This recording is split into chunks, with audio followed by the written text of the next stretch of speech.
Toy izao indray avana ny teny zaraina izay omena antsika anio. Maneke hiaino an'ny tompo.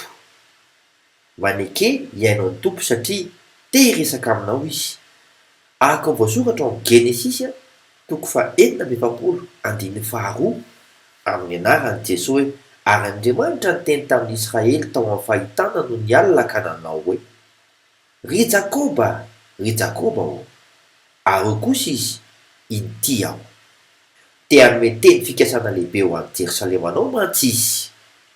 Araka ny voasoratra ao amin'ny Genesisy toko faha 6:1-3 amin'ny anaran'i Jesosy hoe: dia hoy izy, izao no Andriamanitra, dia Andriamanitra ny rainao.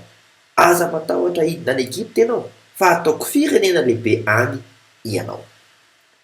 Fikiro ary ilay tomponao e. Araka ny voasoratra amin'ny Hebreo toko faha 13:1-9 ny anaran'i Jesosy hoe: ka dia sahy manao hoe isika, Jehovah ny mpamonjy ahy, ka tsy hatahotra aho. Inona no azon'ny olona atao amiko?